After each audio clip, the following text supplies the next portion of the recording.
بسم اللہ الرحمن الرحیم۔ السلام علیکم معزز ناظرین، آج کی اس ویڈیو میں آپ کے ساتھ ہاروت اور ماروت کا قصہ شیئر کرنے چاہ رہے ہیں۔ حضرت ادریس علیہ السلام کے زمانے میں لوگ بہت بدعمل ہو گئے تھے۔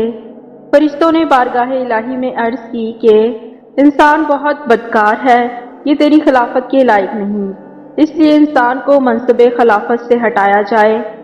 اللہ پاک کا ارشاد ہوا کہ انسان میں غصہ اور شہوت ہے، جس کی وجہ سے وہ زیادہ گناہ کرتا ہے۔ اگر یہ چیزیں فرشتوں کو بھی دے دی جائیں تو وہ بھی گناہگار ہو جائیں گے۔ فرشتوں نے کہا، ہم تو کبھی بھی گناہ کے قریب نہیں جائیں گے، خواہ کتنا ہی غصہ اور شہوت ہو۔ حکم ربی ہوا کہ اچھا تو تم فرشتے اپنی جماعت میں سے کوئی سے 2 فرشتے چن لو جو تمہارے خیال میں سب سے زیادہ پرہیزگار ہوں، پھر انہیں غصہ اور شہوت دے کر دنیا میں بھیجا جائے گا تاکہ انہیں آزمایا جا سکے۔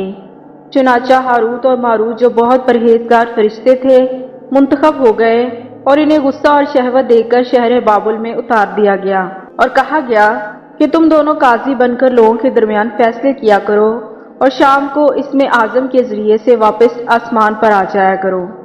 یہ دونوں قریب 1 ماہ تک اسی طرح آتے جاتے رہے۔ اس عرصے میں ان کے عدل و انصاف کا چرچا عام ہو گیا اور بہت سے مقدمے ان کے پاس آنا شروع ہو گئے۔ ایک روز ملک فارس کی ایک حسین و جمیل عورت زہرہ نامی نے اپنے شوہر کے خلاف مقدمہ دائر کیا۔ یہ دونوں اسے دیکھتے ہی اس پر عاشق ہو گئے اور اس کے ساتھ بدفعلی کی خواہش کی۔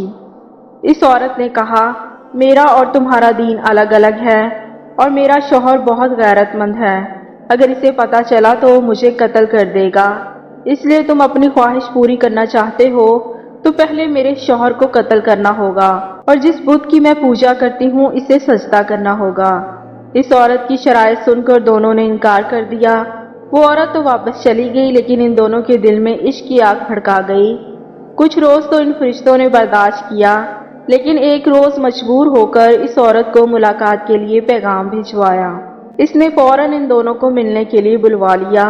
جب یہ دونوں وہاں پہنچے تو وہ خوب بناؤ سنگار کر کے بیٹھی تھی۔ اس نے کہا کہ مجھے پتا چلا ہے کہ تم دونوں اسم اعظم جانتے ہو، تو وہ اپنی خواہش کے حصول کے لیے یا تو مجھے اسم اعظم بتا دو یا پھر اس بت کو سجدہ کرو یا میرے شوہر کو قتل کرو یا پھر شراب پی لو۔ دونوں فرشتوں نے سوچا، اسم اعظم تو اسرار الہی ہے، اسے فاش نہیں کیا جا سکتا، اسی طرح بت کو سجدہ کرنا یا کسی کو قتل کرنا بھی کبیرہ گناہ ہے، اس لیے چلو شراب لاؤ، ہم شراب پی لیتے ہیں۔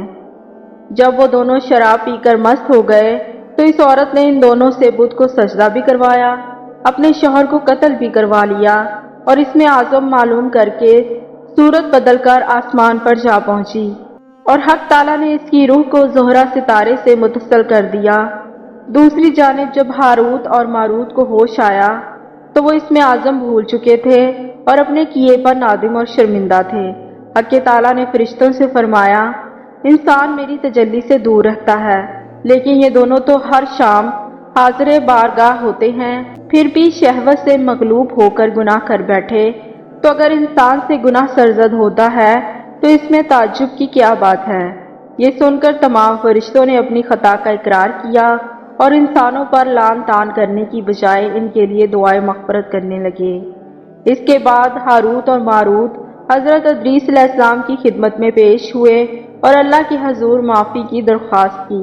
آپ نے دونوں کے لیے دعائے مغفرت کی، جس کے کئی روز بعد اللہ تعالیٰ کی طرف سے جواب آیا کہ ان دونوں کو اختیار دیا گیا کہ چاہیں تو دنیاوی عذاب قبول کر لیں یا آخرت کا۔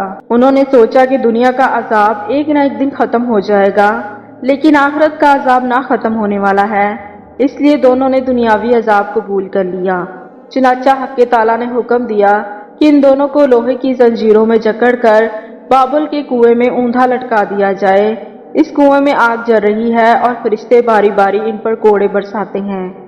پیاس کی شدت سے ان کی زبانیں باہر کو لٹکی ہوئی ہیں اور یہ عذاب ان پر قیامت تک یوں ہی شدید رہے گا اور آخر کار ان کو نجات ملے گی۔